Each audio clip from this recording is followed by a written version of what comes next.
2023 was definitely a bit of a tumultuous year for movies, with a lot of high profile bombs and studios going out their way not to pay their actors and writers fairly. But purely speaking, in terms of quality, this was the best year for film in quite a long time, in my opinion. And it feels like the ultimate rebound in quality we've been waiting for since COVID. There are so many movies worth talking about, including some honourable mentions. Scrapper, a really charming independent film that I had the privilege of going into knowing absolutely nothing. Knock at the Cabin, one of M. Night Shyamalan's better movies for me, with a really great performance from Dave Bautista. No Hard Feelings, which despite its cliches is so funny and so heartwarming that it was hard to really care. A Good Person, one of the year's most overlooked dramedies, with two outstanding performances from Florence Pugh and Morgan Freeman. Creed 3, a solid cap to a trilogy that is so much better than it has any right to be. Cobweb, one of the year's most underrated horrors. Talk to Me, a really great original horror film and one of the most effective movie experiences I've had in a theatre in a long time. Autumns, a hilarious comedy with a lot of heart that absolutely comes with a unique voice. And Elemental, a massive step up in quality from Pixar's recent output for me, and its comeback story at the box office made me genuinely happy. And without further ado, here's the actual list. 20 for me is Guardians of the Galaxy Volume 3, by far the best MCU output of the year, and it definitely showed that there's still a lot of life left in this universe. It was definitely a lot heavier than I was expecting, and that has hurt rewatchability, but it was just so impactful, so hilarious, and such a good cap to these characters that I'm actually kind of amazed at what James Gunn pulled off, and it gives me so much hope for his DC universe. Number 19 is Dream Scenario. I really thought that Inception had kind of cornered the market when it came to movies about dreams. This film absolutely does its own thing with that subject. Nicolas Cage is absolutely perfect as this character that I never knew quite how to feel about, but in all the right ways. It's laugh out loud funny and also a lot more thought provoking than I expected it to be. 18, I would put The Creator, which probably doesn't have the strongest script of the year, but it just succeeded in making a really successful original sci-fi story that I really enjoyed watching. The production values are absolutely staggering, and the main thing I need from a sci-fi movie like this is to have good world building, and that's something The Creator exceeded at. I really appreciated the experience of watching this movie the way I did, and I really want to see more films like this get made. Number 17 for me is Asteroid City. Wes Anderson has historically been hit and miss for me, but with The French Dispatch and now this, I've realised that I just prefer it when he 100% dives into his style. I totally see why this didn't work for everyone, but I just found it so enjoyable and wholesome in so many subtle ways that I couldn't help but just go with it despite how overwhelming it could be. I kind of fell in love with Anderson's weird vision for this movie, and it stayed with me long after I first watched it. I'm definitely not going to claim I entirely got this movie, but the best compliment I can give it is that it made me want to rewatch it to try and understand all the layers that Anderson was presenting. Number 16 is Wonka, which is as wholesome and as charming as I ever would have wanted it to be. This was always kind of just on the line of being cringy to me, but I can honestly say I was always feeling the exact way I think I was supposed to be. I love movies with dark tones as much as anyone, but sometimes it's just nice to have a movie about good people doing good things. And with this and the Paddington films, I think it's fair to say Paul King is the master when it comes to family entertainment. For number 15, I'd put Anatomy of a Fall. For as long and as slow paced as this movie is, I can honestly say I was always interested in where it was going to go next. I don't think I accurately predicted a single plot turn in this entire thing, and the ending really could have fallen flat in the wrong hands, but honestly, I thought it was executed pretty much perfectly. I would absolutely rate this as one of the best scripts of 2023. At 14 is Godzilla Minus One. Godzilla movies have historically never really worked for me, but Minus One finally makes an effort to build relatable, wholesome human characters rather than just revolving the whole thing around hollow CGI fight scenes. It's got such an interesting backdrop and one I'd love to see more of in mainstream cinema, and anything that'll get more people into cinemas to see foreign language films is also a pretty big plus for me. Foreign language Godzilla movie coming out in 2023 and being this fantastic is definitely one of the biggest surprises I had in the cinema this year. So my 13th favourite movie of the year was Fair Play, which is the closest I've felt to seeing modern Hitchcock this year. This was always on the brink of becoming too big and too over the top for its own good, but it was just non-stop, absolutely riveting for me. The character writing is exceptional, and I couldn't wait to see where this twisted dynamic and relationship was going to end up. Alden Ehrenreich and Phoebe Diver are amazing. I'm so glad Alden Ehrenreich is getting good roles again with his talent, and I cannot wait to see what this director does next. At number 12 is probably the most heavy-handed movie I saw in 2023, and that's Barbie. But for as heavy-handed as it is, it might be the one that approaches its subject matter in the most interesting way. I don't remember the last time I saw a film use IP in this unique of a fashion, and that more than makes up for any kind of lack of subtlety. And I actually think it's a lot more thought-provoking than a lot of people gave it credit for. It's got two of the most pitch-perfect comedic performances I've seen in years, with Margot Robbie and Ryan Gosling, and it's unbelievably wholesome and rewatchable. I wouldn't really say I want a sequel to this film, but what I really want to see is Greta Gerwig make movies at this scale for as long as she can.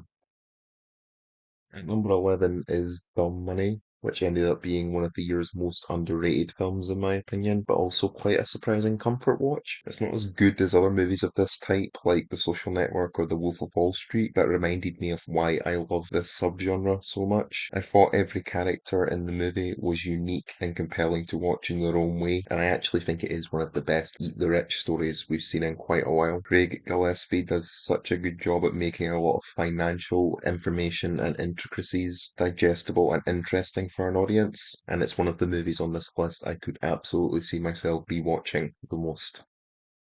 At number 10 for me is John Wick Chapter 4, which I absolutely wasn't expecting to be as good as it ended up being, just because Chapter 3 was a slight step down for me, and I was starting to get worried that this series was overstaying its welcome somewhat, but this movie is honestly up there with the best of the John Wick movies and the best action movies we've seen in the last 12 months. It probably doesn't need to be as long as it is, but it's constantly riveting and jaw-dropping in scale that the runtime doesn't bother me too much. And it's got one of the best third acts I've seen in any action movie, and it solidifies John Wick as a permanent part of the action movie pantheon.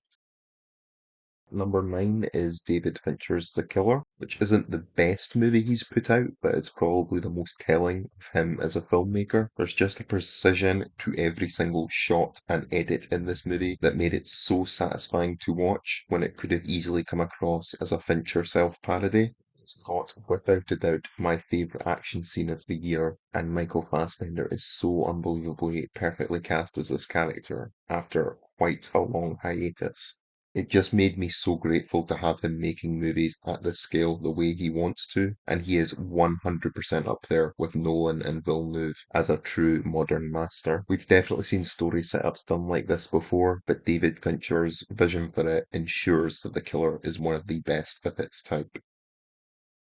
Number 8 is Past Lives. It really felt like this movie had such an impenetrable layer of hype around it. I was actually quite nervous that it wouldn't live up to its lofty expectations, but it 100% did for me. It's just such an easy story to put yourself into and relate to, and the best thing I can say about it is that I was genuinely excited to see characters interact. It's one of the best directorial debuts I've seen in quite a long time, and I cannot wait to see what Celine Song does next.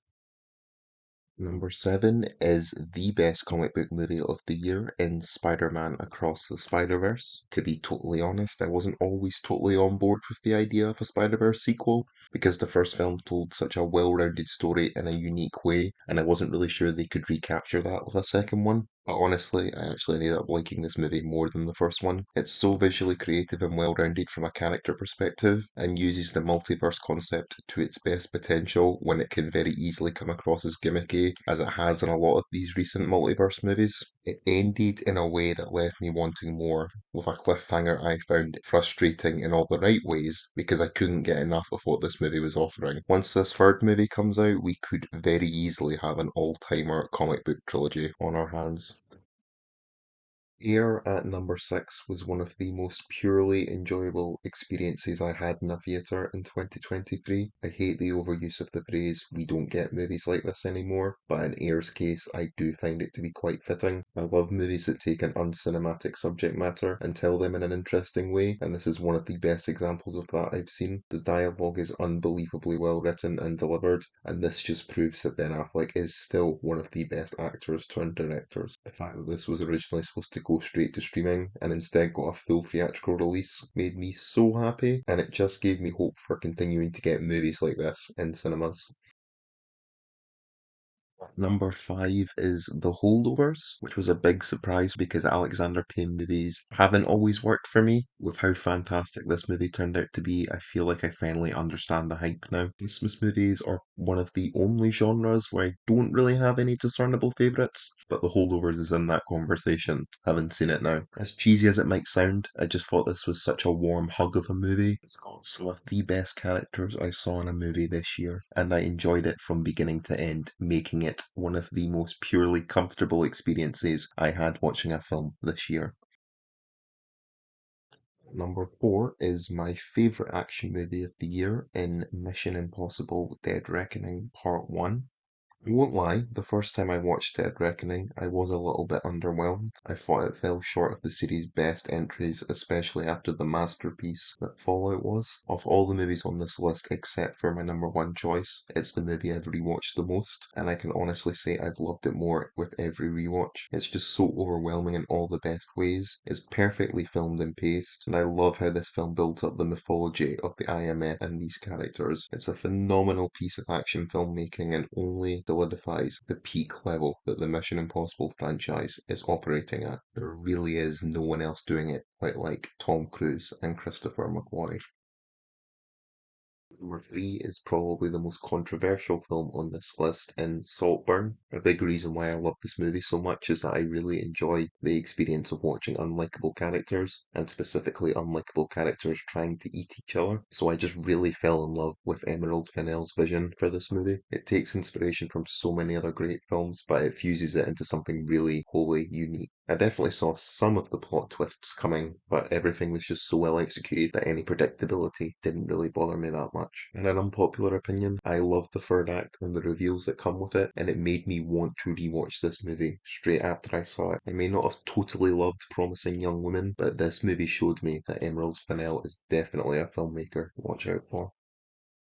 And my second favourite movie of the year is Martin Scorsese's Killers of the Flower Moon, which for my money is one of the best movies he's ever made. I won't go as far as to say I didn't feel the 3.5 hour runtime, but I can honestly say I loved every minute of it. It's part Shakespearean tragedy, part family drama, part crime procedural, and it presents this truly fascinating story in the manner it deserves, which I can't say for a lot of movies based on true stories this year. I've already said how much I love unlikable characters, and in this movie's case, it ensured that the perspective this story took was the one the movie needed. With the quality that this movie turned out to have, I will never not appreciate another Martin Scorsese movie coming out for as long as we have him.